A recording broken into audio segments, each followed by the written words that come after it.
I first heard about it when I was at Catholic Charities, and I was AmeriCorps over there, and we were just kind of, LaShondra was talking about it. The bill had already gone by and not passed, and been rejected. So we were on like the second or third year of it trying to go through. And so then that's when we really got involved. What'd you think when you first heard about it? I was like, hell yeah. I don't know if I could say stuff like that. Sorry. Okay. Yeah. If you wanted to pick up on that first answer you said the women's. Yeah, tell me, all right, so answer say, like, I first heard about Women Veterans Day when I was at Catholic Charities, and Okay. we were all talking about it. Okay. I first heard about Women Veterans Day, Texas Women Veterans Day, when I was AmeriCorps at Catholic Charities. Very good. All right, and so you were all for it. You didn't think Yes. we needed a separate day, but you had been in Veterans Affairs for long enough, and you kind of knew what the issues were. Did you see this as an opportunity? Absolutely. And I hadn't been involved in veteran service organizations as an advocate up until that time. As a AmeriCorps, that was my very first job in a veteran service organization. And so, but yes, I had been around, especially the Houston population, for quite a few years by then. So I knew, and I've always been kind of maybe on the verge of a feminist, but I always thought, we're pretty awesome. We should have a day. So how'd you get involved? With Catholic Charities? With the movement? Oh, with the movement. So I was AmeriCorps at Catholic Charities, and Dr. LaShondra Jones came on board. She had already kind of, been in the political scene. We knew kind of small tidbits here and there of what was going on, but she really brought it to our attention and brought it home, so to speak. And so once we got a hold of it, and our program was doing really well, we were growing, the need was there, everybody saw the need. So we were like, of course, we're the ones that should be, taking this by the horns. And I didn't know the whole history at that time. I just knew that was definitely something that I wanted to be involved in. And how did you get involved? So I just did whatever it is that I needed to do. So I would go to Austin and I would talk and do whatever interviews, walk around to different political figures and in Austin and talk to them about women veterans needs and what we do and different things like that. So, and I called representatives and sent out emails and emailed other organizations and all of that. Okay, so how did the idea come about to actually have a march? I mean, how did all that kind of get started?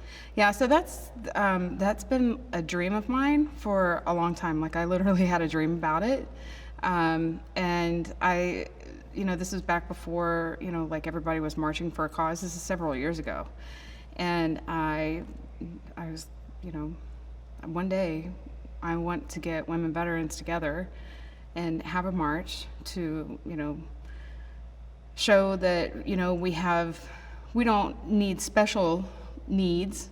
We have what's the word that I'm looking for? We don't have special needs. We have needs specific to women. They're not anything better or less than what our brothers have. It's just we have different biology and different makeup, and we have different different things that need to be taken care of. And for as long as the Integration Act has been involved, I thought, well, surely sometime the system would have caught up, but of course it hasn't. It's only fallen behind. So how did you get it organized, and where did you start?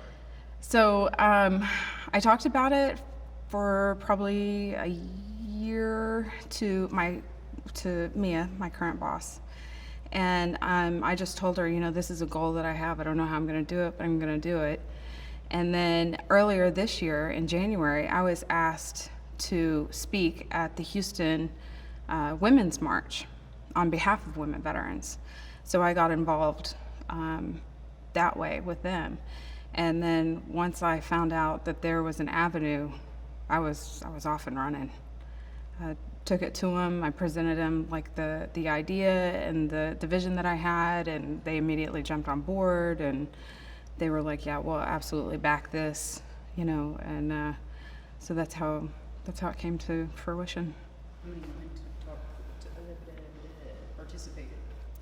I don't know the exact number of women that showed up to march. It was probably a little over 100. But we had quite a bit of interest beyond that on social media. Different people calling in and asking questions and wanting to be a part in some way. Other cities, women veterans in other places wanting to be a part of it. How can I do this where I live? And of course, I had no idea because it's the very first time I was doing it. So, there was a lot of interest, and the need was there, and women have identified with it. So I was really proud of that.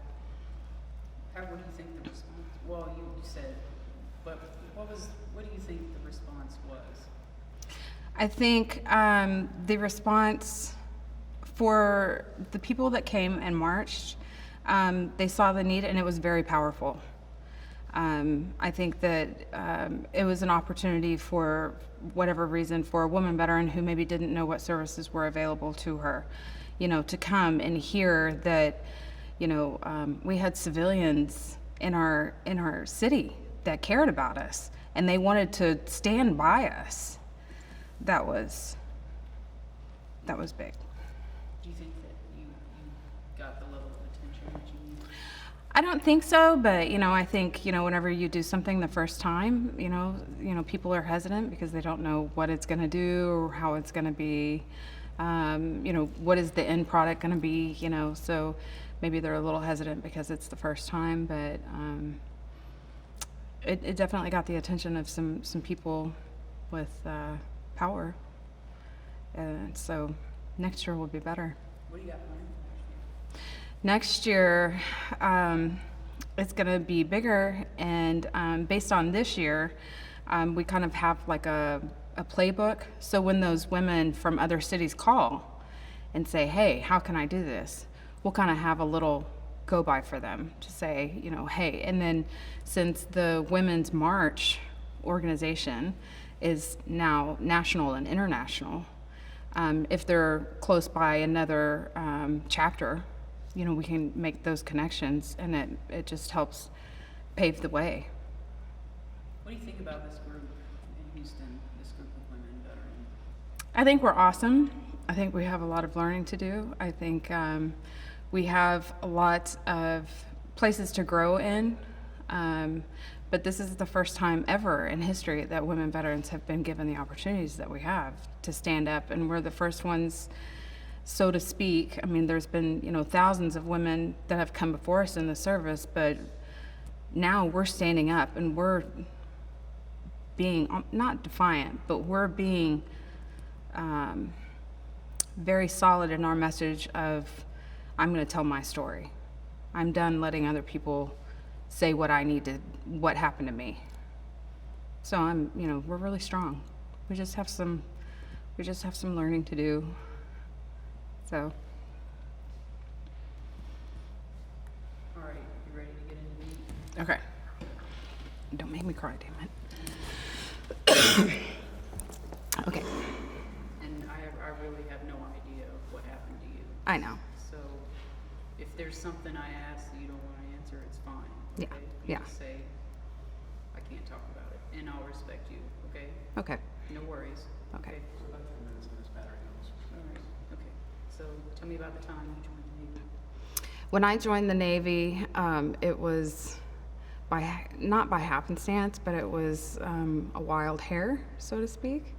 I never wanted to join the military. My dad was in the military. All my uncles were in the military. My brothers. I have an aunt. So I had a scholarship to go to school for swimming, and because I was just a juvenile girl making bad decisions. I decided to stay home to be with my boyfriend, and immediately after that I regretted it and thought about, oh God, what am I going to do with my life now? And so I happened to be working at a place, and one of my coworkers came in, and he was all excited, and he's like, I joined the Navy, and it was just going off on all this stuff. And I always knew what I wanted to do in life, which was medicine. And after I got rid of my scholarship, of course, I had no idea how I was going to keep going with that. And so he was like, oh, you should join the Navy. They have corpsmen. You know, you could be a nurse. You can do medicine in the Navy. And so, oh, all right. Well, that sparked that little fire. And that afternoon, after I got off work, I went to the Navy recruiter that he talked to. And I said, okay, well, here I am. I know exactly what I want to do. If you're not going to give it to me, I'll go somewhere else and I'll get it from them. And he said, whoa, let's slow down, tell me what you want to do. And I told him, I said, I want to be in medicine. I knew that the Marine Corps didn't have it. And I knew I didn't want to be in the Army. So I was like, so here I am. And I said, if you can't give it to me, then I'll go somewhere else. And he said, well, first you have to take the test. And I was like, all right, let's go. So we hopped in his recruiter mobile and drove to Dallas to MEPS, and I took the ASVAB and scored really well. And the first thing they came flying out at me with was, you'd be a wonderful mechanic. I was like, no. I told you, I want to be a corpsman. If you can't give me a contract that says I'm going to Corps school and I'm going to have this job, I don't want to sign up. And so they wrote the contract right there, and I signed it that day at MEPS. When you went to Great Lakes, did your RDCs give you any idea what was coming when you hit the fleet? Oh, no. No, all of that's just a big lie.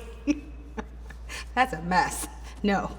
But I was in Great Lakes in December, and we were the only female division in boot camp at the time.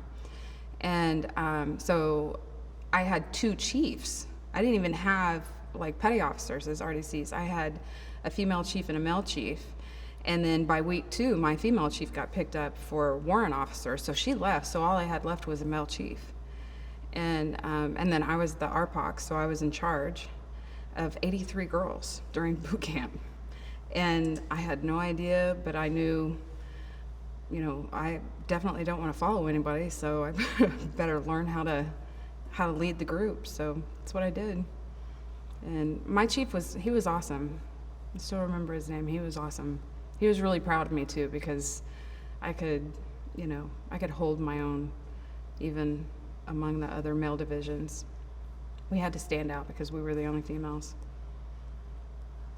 What happened when you went to A school? When I went to A school, it was just across the street. So it was not anything, they don't tell you, or at the time when I went, they didn't tell you what to expect. They didn't tell you about the fleet, or they told you maybe a little bit about what their experiences were, but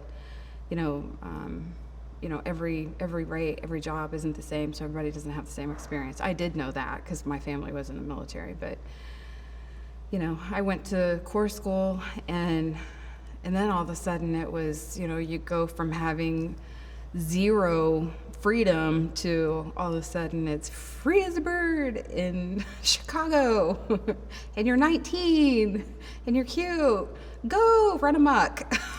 So I did run amok a little bit, but I had a friend that happened to be going to school up there in Chicago, so that kind of helped me settle back into reality and get my stuff together. You made it through A school without Oh yeah. significant problem. Yeah. So, yeah, I think we're gonna change a battery out real quick, Okay. and you're gonna have to help me get through this next part. Okay. Because, like I said, I have no idea. Oh, it fell, didn't it? Yep. It's really cool. My brother was at Delos Oh yeah. Space, and he would always come rent a cottage. Yeah. Or whatever, and that was cool. We spent a couple Christmases there. Mm-hmm. So where were you when whatever went down? So I was, okay, what do you mean, whatever? What happened? Well, I never really experienced like extreme MST. I always was just like verbally accosted or whatever you want to call it, assault or whatever you want to call that.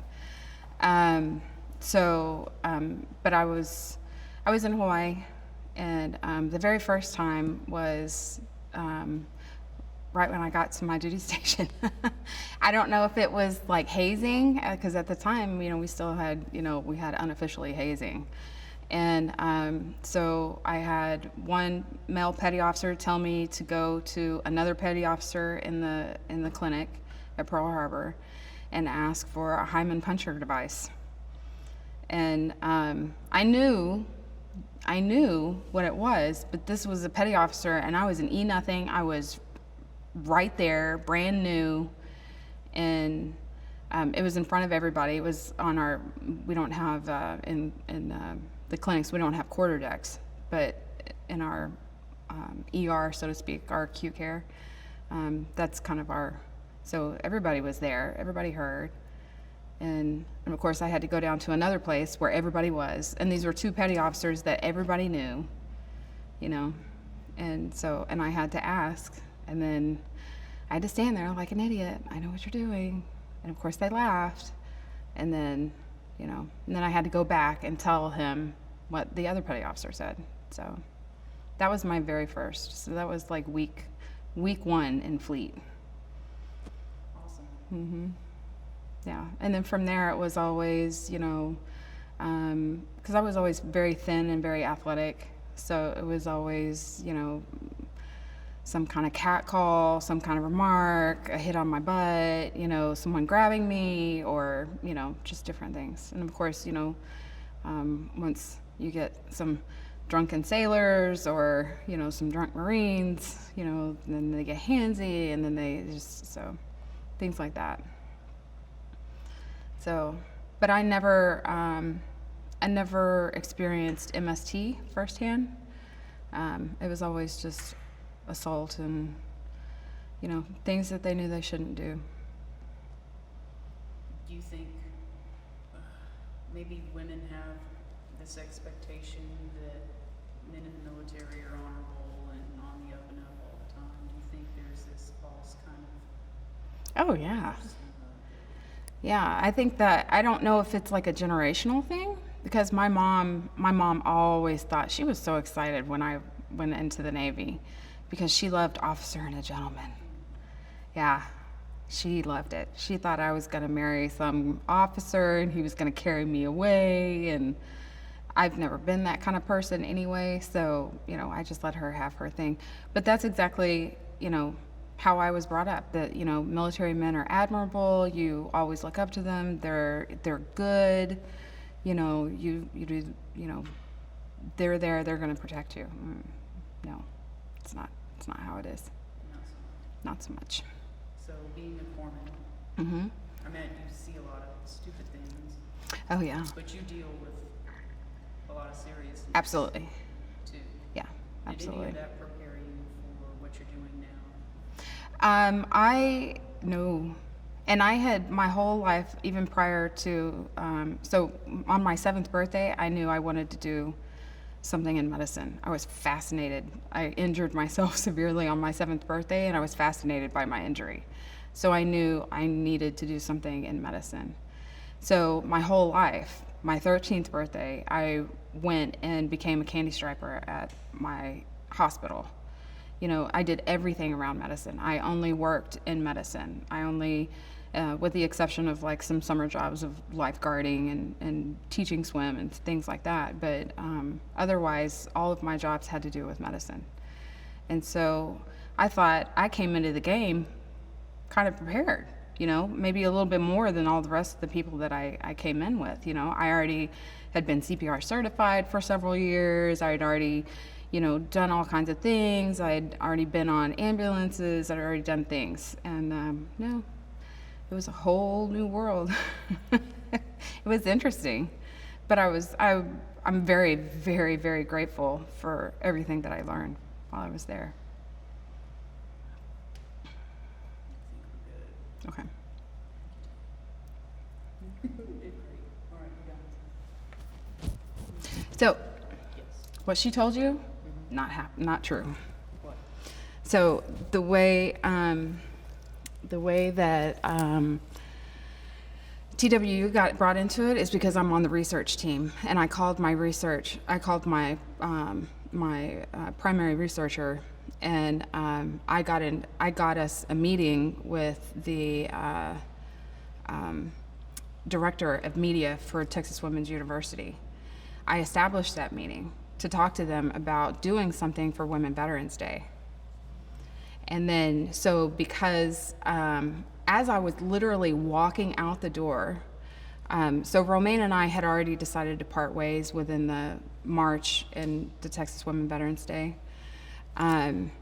She had Valerie come find me.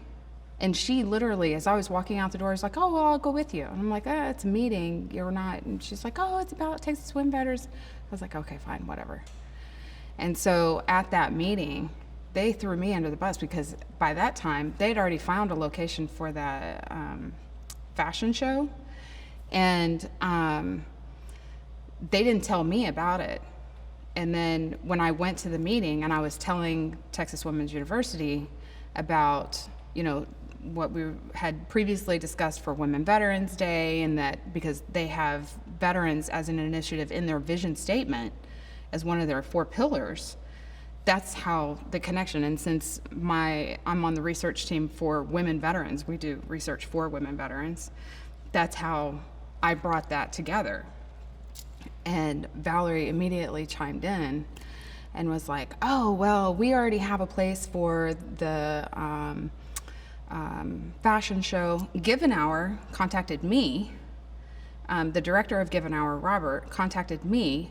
I brought it up to him. I think Texas Women's University would be an outstanding place to hold, because his original vision was to share their 2 years of progress through their research and their grant for women veterans, or for veterans in general. They wanted to share that with other providers, not veterans, because the information was given by veterans. We already know the information. The research was to inform other providers about what women veterans go through and what veterans' issues are and things like that, because it's in the medical center. And so that was my why I wanted to have it at TWU, not for the fashion show, but for the Given Hour. And then our research was focused, was presented as well. There was another women veteran. She is also doing research on women veterans. Hers was highlighted as well. So essentially it was supposed to be a day of learning to people who interact with veterans but maybe don't get the information that we do within the veteran community. It was kind of, to bring in civilians and medical students and professionals that way. And and then during that meeting, they threw me under the bus and was like, "Oh no, blah, blah, blah." So, so we went a different route. But my relationship has already long been established with TWU. So despite kind of that personal kind of alteration of the program, I guess you would say, they already knew me. So that's why it moved forward. And then I was originally on board with Romaine when Women Veterans Day, when it got approved, and we were like, we really have to do something. I told her about the march. And then, so originally the plan was, because Texas Women's University has one of the largest collections of women military memorabilia, a massive museum quality collection. And her hope was for women veterans today, to have access to wear those uniforms, those things like that. And so, of course that's not going to happen, but that was kind of I think that was what her interpretation of what I presented was going to be, Romaine's interpretation. And we ended up having a small collection brought up from Denton. And of course, the fashion show didn't happen there. It was a wonderful event, but yeah, initially that's not how things happen.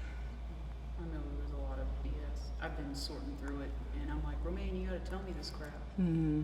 And I didn't want to get you sucked into the drama, and I'm like, well, It has to be true. yeah, it has to be right. Yeah, it has to be true, and to the point that we're already with Texas Women Veterans, so we're already planning for next year, and it's going to be bigger and better, and it's going to be so amazing, because there's going to be a movie about wasps. I don't know if you know that. Oh yeah, I heard that. Yeah. So the doctor that wrote the book, that they did the screenplay for the movie, she's a Texas Women Veterans professor. Awesome. And yeah, so next year she's in line to be our keynote speaker, and yeah, to have like a big, huge.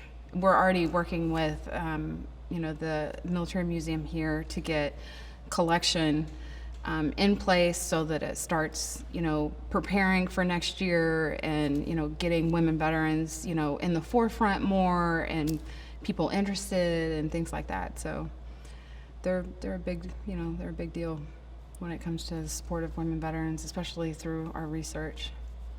So, but I just wanted to clear that up. No, I'm glad you Okay. did. No worries.